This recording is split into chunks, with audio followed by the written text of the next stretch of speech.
The jury Forewoman in the Georgia 2020 election probe against Donald Trump has been outed as what Fox News calls an oddball and what I call a complete psychopath who should be locked away with Britney Spears in custody of Britney Spears' father. I think Britney Spears' father should be in control of all crazy women.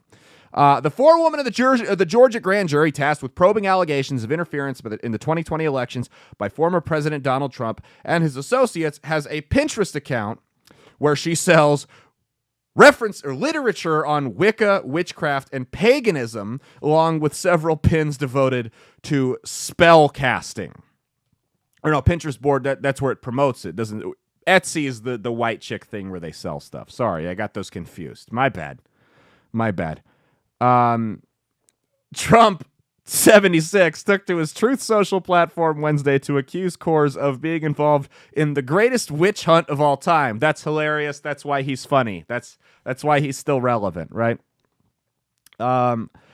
It says, in one pin from 2 years ago that features a pentagram, a symbol of modern occultism, Kohrs 30 shared how witches can protect themselves during their magic work by casting a circle. Another suggests that beginner witches get started by acquiring sea salt, rosemary quartz, and incense, among other things. She's information on the 5 types of witches, which were described as cosmic, divination, kitchen, sea, and green witches. I'm done reading. This is nonsense. I'm done reading it. Go ahead and check out the first video of her. She's gone on a press tour, and they believe that it's jeopardized the entire case against Trump.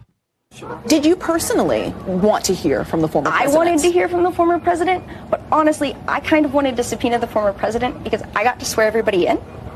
And so I thought it'd be really cool to get 60 seconds with President Trump of me looking at him and being like, do you solemnly swear? And me getting to swear him in. I kind of just thought that would be an awesome moment.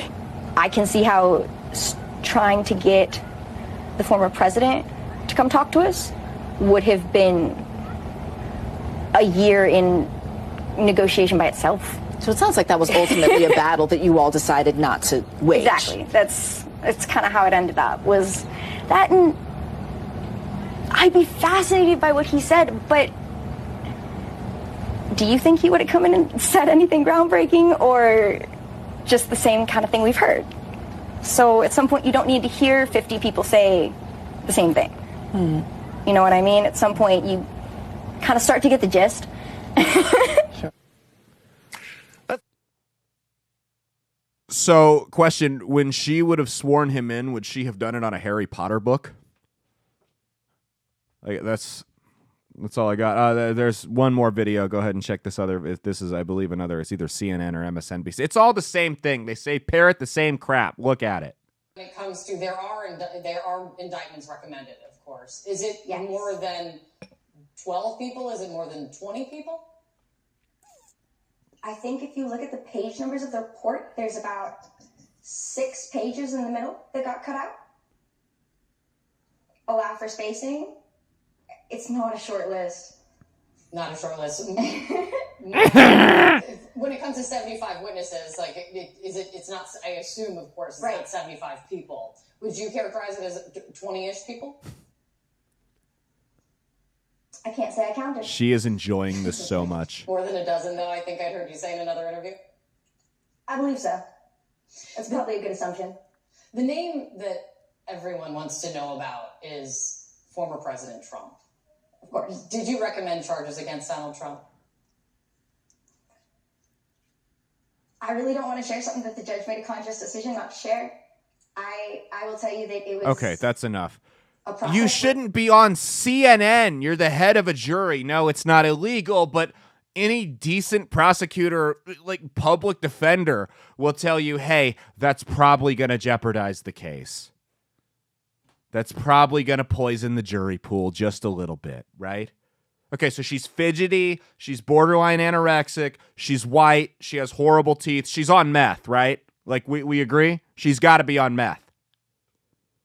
This is the heralded democracy they want to protect, where idiots like this get to decide whether or not we spend millions of taxpayer dollars to pursue legal action for treason against a former president. Get that son of a bitch off the field right now. Out. He's fired. He's fired. Or if you ask some people, a sitting president who's just waiting to make all the arrests and for JFK to come back from the dead. Hey, thanks for watching. If you liked what you saw, be sure to click the link in the description to get the full episode on Rumble. If you prefer to listen along, you could actually get us on Spotify, Spreaker, and iHeartRadio. You can also go to www.outlawstreamers.com to learn more about not just my show, but tons of other great shows and all the exciting projects they have coming up. Follow my socials at Caleb Isn't Funny on Twitter and Instagram, at Caleb Salvatore Comedy on the Chinese Spy app that is TikTok, and be sure to like and subscribe to this YouTube channel. Thanks, and we'll see you every Saturday for brand new episodes of That's Based. Peace.